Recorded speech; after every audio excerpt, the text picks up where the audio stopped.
Hello guys, welcome back to my YouTube channel. आज हम लोग करेंगे क्लास 9th का चैप्टर 5th, जिसे हम लोग बायो का फर्स्ट चैप्टर भी बोल सकते हैं।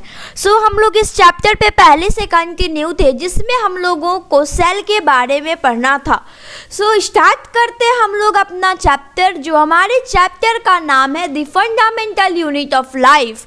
The fundamental unit of life का सिंपल सा फंडा है। इसका मतलब क्या होता है? इसका मतलब होता है सेल। अभी तक हम लोगों ने सेल में क्या क्या पढ़ लिया? हम लोगों ने बेसिक देख लिया कि भाई सेल दिखने में कैसा होता है। हाँ, सेल दिखने में कैसा होता है वो भी देख लिया। फिर क्या देखा? सेल में ज़्यादा कुछ नहीं देखा था, बस हमने सेल में बस न्यूक्लियस और उसका सेल जो होता है वो देखा था और कुछ नहीं। फिर सेल को किसने ड्राइव किया वो भी देखे। फिर माइक्रो ऑर्गेन्स के बारे में पढ़ा, ठीक है, माइक्रोस्कोप के बारे में पढ़ा। फिर से अनियन सेल को भी देखा था हम लोगों ने। फिर अलग अलग टाइप के जो सेल होते हैं हमारे बॉडी में, मीन्स ऑल शेप के जो सेल होते हैं, मीन्स हर एक सेल का शेप जो होता है इक्वल नहीं होता है। किसी किसी का बहुत बड़ा होता है, किसी किसी का छोटा होता है। जैसा कि हम लोग यहाँ पे देख रहे हैं कि नर्व सेल हद से ज़्यादा बड़ा है, और फैट सेल कैसा है और बोन सेल कैसा है। हमारे बॉडी पार्ट में लॉन्गेस्ट सेल होता है नर्व सेल। ओके, ये सबसे लंबा सेल होता है, इसलिए ये लॉन्गेस्ट सेल हो गया। अभी स्टार्ट करते हैं हम लोग आज का अपना नया टॉपिक। मैंने कल क्या पढ़ाया था एक बार रिकैप दे देती हूँ। बस नॉर्मली पढ़ाया था कि दो ऑर्गेन्स के बारे में, multi cellular and unicellular. Multi cellular में जिसमें बहुत सारे सेल होता हो, जैसे कि हम ह्यूमन बींग्स, उनमें बहुत सारे सेल होते हैं। प्लांट में बहुत सेल होते हैं, एनिमल्स में बहुत सेल होते हैं। फिर हमने कुछ बैक्टीरिया को देखा था, उसमें था अमीबा, पेरेन्काइमास, कुछ इसे बैक्टीरिया करके एक बैक्टीरिया का यहाँ पे हम लोगों को एग्जाम्पल दिया था, पैरामीशियम, राइट। ये सारा बैक्टीरिया है। इसमें एक ही सेल पाए जाते हैं। यहाँ पे अब एक बात है कि हमारा जो अमीबा होता है उसमें एक ही सेल होता है। तो आप लोग बोलोगे मैम, मान लिया एक सेल होता है, लेकिन वो अपना खाना कैसे खाता है, सब कुछ कैसे करता है? हम लोग मान लेते हैं कि ये हमारा क्या है, ये हमारा अमीबा है, राइट। और यहाँ पे अमीबा का कोई भी फूड है, मीन्स यहाँ पे अमीबा जो खाना खाता है, जो कुछ भी खाता है अमीबा, वो यहाँ पे रखा हुआ है। अब अमीबा यहाँ पे है, फूड यहाँ पे है, तो इतना दूरी की डिस्टेंस है इस दोनों में। तो अमीबा क्या करेगा? अमीबा अपने बॉडी को फैला लेता है, मीन्स अपने बॉडी को फैला के वो बड़ा कर लेता है। देखो, जैसे यहाँ पे छोटा था, फिर क्या होगा, वो इतना दूर में और चला जाएगा और इसे क्या करेगा, ऐसे करके दोनों साइड से इसको घेर लेगा। फिर इसे अपने अंदर ले लेता है, राइट। इसे अपने अंदर ले लिया, फिर उसे ऐसे करके अपना खाना वो लोग खा लेते हैं। समझ में आ गया यहाँ तक? अब हम लोग आगे देखते हैं, आज का न्यू टॉपिक जो है हमारा वो स्टार्ट करते हैं। The shape and the size of cell are related to the significance function they perform.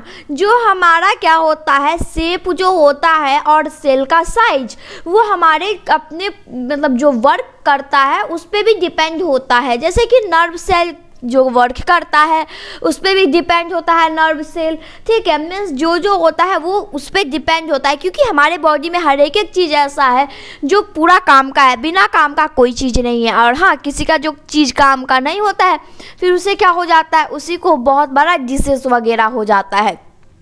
Some cells like amoeba have changing shape। Amoeba जो है वो क्या करता है, अपना शेप चेंज कर लेता है। In some cases, the cell shape could more or less fixed or and peculiar for a particular type of cell।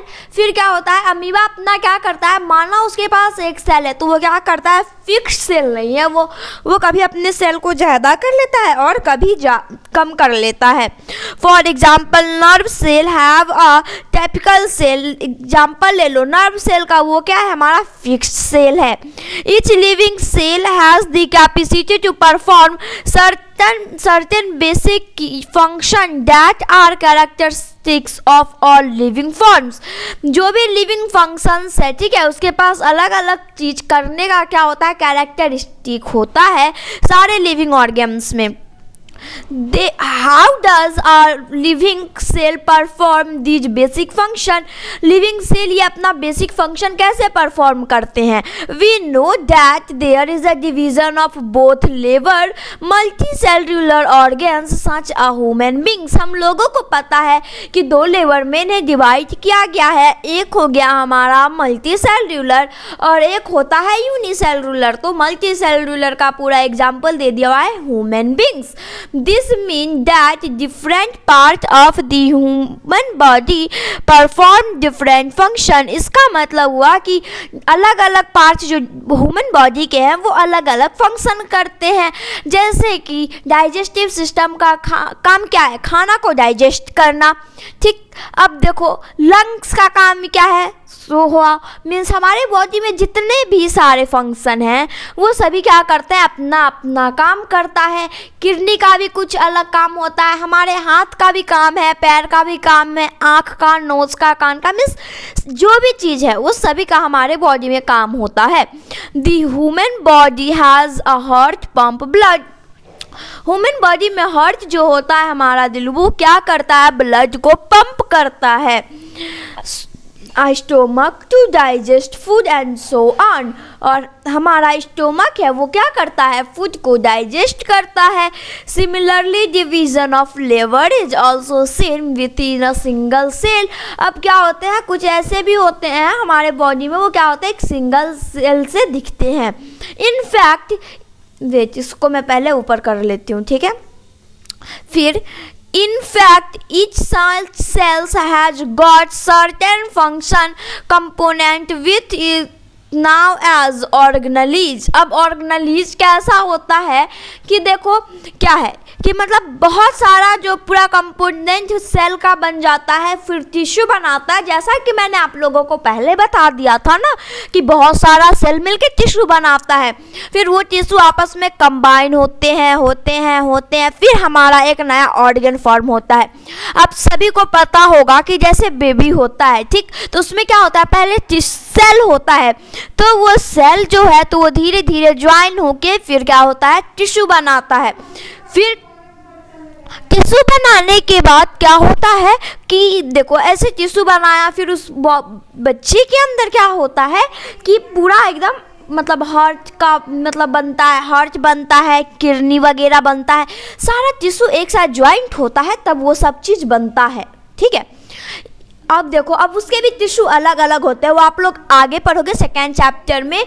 एडिपोरल tissue होते हैं, ठीक है।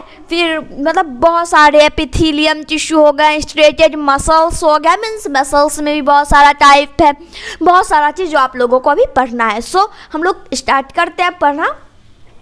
Each kind of cell organelles perform a function, special function such as making new material in the cell, clearing up waste material from the cell and so on.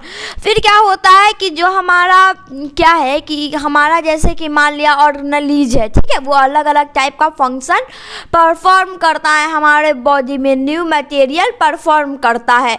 A cell is able to live and perform all it function because of these organelles. ये जो cell होता है हमारा वो क्या होता है कि मतलब कि कुछ भी वर्क करने में, कोई भी काम करने में एबल होते हैं, कोई भी चीज़ को परफॉर्मेंस देने में। These organelles together constitute the basic unit called the cell। इसे हम लोग क्या कहते हैं, बेसिक यूनिट ऑफ सेल कहते हैं।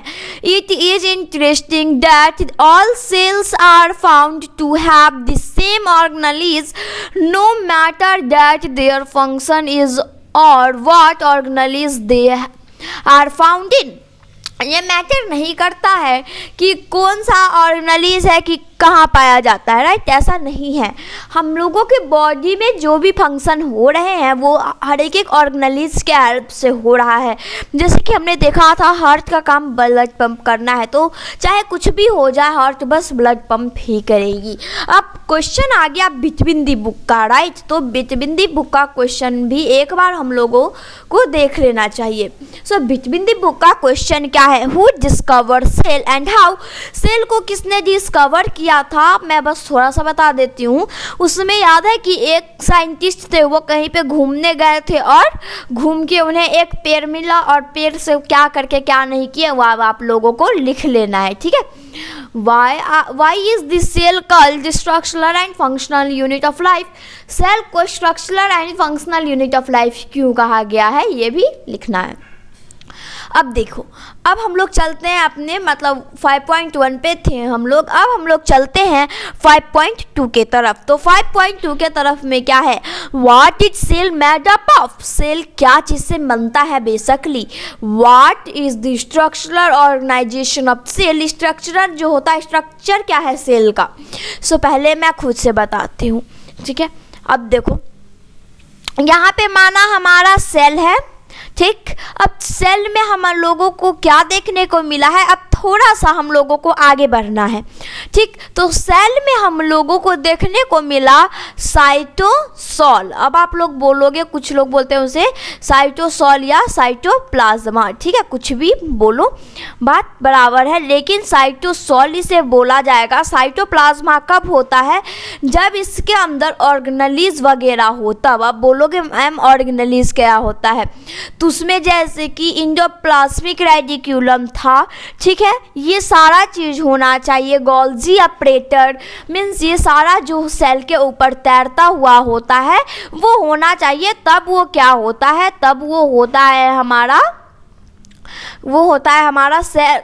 Cytoplasm, right. अभी ये हो गया हमारा साइटोसॉल, ठीक। तो अभी मैंने यहाँ पे क्या बनाया, साइटोसॉल बनाया, इधर का पार्ट नहीं है, ठीक है, इसे हटा दो क्योंकि इधर अब फिगर हो गया, इधर का लेते हैं। साइटोप्लाज्मा है, बीच में जो, अब यहाँ पे डॉट डालने दो पहले, ये हो गया हमारा न्यूक्लियस, राइट।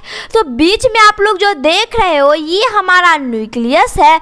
उसके बाद ये जो साइड का बाउंड्री आप लोगों को दिख रहा है वो क्या होता है, वो होता है cell wall, right. Cell wall बोल लो या फिर नहीं सेल वॉल ही बोलो, बिकॉज सेल वॉल ईजिली याद रहेगा, लेकिन सेल वॉल जो है वो हमारा आउटर लेयर भी हो जाता है, मीन्स आउटर लेयर को भी कभी कभी सेल वॉल बोल देते हैं, इसीलिए हम लोग अभी इसको प्लाज्मा मेम्ब्रेन बोलेंगे, ठीक है। तो ये हमारा क्या है कि सेल का आउटर वाला जो यहाँ पे आप लोगों को पार्ट देखने को मिल रहा है, ये वाला पार्ट, तो वो क्या है हमारा पीएम मीन्स प्लाज्मा मेम्ब्रेन हो गया, ठीक। ये हमारा पीएम है, प्लाज्मा मेम्ब्रेन है ये। और जो आप लोगों को ब्लू कलर से दिख रहा है वो क्या है, साइटोसॉल है। ये क्या है, साइटोसॉल है, ठीक है, साइटोसॉल। अब आप लोगों को पता है, ठीक है, साइटोसॉल। अब आप लोगों को पता है, मीन्स मैं पूरा नहीं लिखी हूँ, आधा लिखी हूँ। ये बीच में जो है वो हमारा पड़ा हुआ है वो होता है न्यूक्लियस, और न्यूक्लियस के अंदर होता है हमारा धागे जैसा कहीं कहीं पे पड़ा होता है, वो होता है हमारा डीएनए। समझ में आ गया आप लोगों को, इतना समझ में आ गया। तो अब हम लोग इस चैप्टर को मीन्स यहाँ तक जो है वो थोड़ा सा कर लेते हैं, ठीक। अब स्टार्ट करते हैं हम लोग। सो we should observe that the cell has a special component called cell organelles. Cell के पास स्पेशल कंपोनेंट होते हैं, उन्हें सेल ऑर्गेनेलिज कहते हैं। How is a cell organised, a cell कैसे होता है organised. If we study a cell under microscope we would come across the feature in almost. मैंने आप लोगों को पहले बताया था कि सेल हम लोगों को वैसे नहीं देखेगा, तो ये इसमें बोला जा रहा है कि जब हम लोग माइक्रोस्कोप में आएंगे तब हम लोगों को सेल के बारे में अच्छे से जान पहचान होगी। फिर एवरी सेल, सारे सेल जो है plasma membrane, nucleus and cytoplasm से मिलके बने होते हैं। आप लोग बोलोगे मैम आपने तो साइटोसॉल बताया, साइटोप्लाज्मा लिखा हुआ है, तो देखो उसमें ऑर्गेनेलिज जब होगा, मैं नीचे लिख दूंगी, ठीक है, तभी से मैं बताना चाह रही हूँ और बता भी रही हूँ कि ऑर्गेनेलिज भी होना चाहिए, तब वो होता है साइटोप्लाज्मा। और ऐसा नहीं है कि हमारे जो सेल में ऑर्गेनेलिज नहीं होता है, साइटोप्लाज्मा के अंदर होता है, लेकिन मैं अभी नहीं बनाई हूँ, इसीलिए वो हमारा साइटोसॉल रहेगा। अगर वो आ भी जाए तो आप लोग उसे, दोनों आपके ऊपर चॉइस है कि आप लोग उसे साइटोप्लाज्मा बोलो या साइटोसॉल बोलो। All activity inside the cell, interaction of the cell with its environment are possible due to this feature. अब देखो, हम लोगों को पता है कि हम लोगों का जो एक्टिविटी है वो क्या होता है कि हम लोग का जो बॉडी में जो एक्टिविटी होता है इनसाइड द बॉडी, वो क्या होता है, इंटरेक्शन होता है, मीन्स एक दूसरे से अट्रैक्ट होता है वो पूरा। ठीक, लेट अस सी हाउ, अब देखते हैं कैसे। अब हम लोग इसे करेंगे नेक्स्ट लेक्चर में, प्लाज्मा मेम्ब्रेन और सेल मेम्ब्रेन, जिसे हम लोग नेक्स्ट लेक्चर में करेंगे। सो अगर आप लोगों को यहाँ तक समझ में आया तो चैनल को लाइक, सब्सक्राइब और शेयर जरूर करना। ठीक है, अब देखो साइटोसॉल, ठीक है, CY साइटोसॉल, राइट। अब देखो साइटोसॉल और प्लस में अगर हम लोगों का ऑर्गेनेलिज हो, ठीक है, cytosol plus organs is called cytoplasm. ठीक है, OR मैं लिख दी हूँ। अब ये दोनों एक साथ फॉर्म होते हैं तब हमारा बनता है, क्या बनता है, साइटोप्लाज्मा। समझ में आ गया? बस यही सा बात था। अगर आप लोगों को अब जो बोलना है वो बोलो, साइटोप्लाज्मा तो साइटोप्लाज्मा, साइटोसॉल तो साइटोसॉल, ये आपके ऊपर है। ठीक है, अगर आप लोगों को अच्छे से समझ में आ गया है तो अच्छी बात है, अगर नहीं समझ में आया तो प्लीज़ आप जाके कमेंट करो आपको जो नहीं समझ में आया है वो। अगर जो बच्चे इस वीडियो पे नए हो, मीन्स इस लेक्चर पे नए हो, वो जाके पीछे का 2 लेक्चर देख लें। और नहीं समझ में आया तो कमेंट जरूर कीजिएगा। अगर समझ में आ गया तो चैनल को लाइक, सब्सक्राइब और शेयर जरूर कीजिएगा। Thank you, have a great day.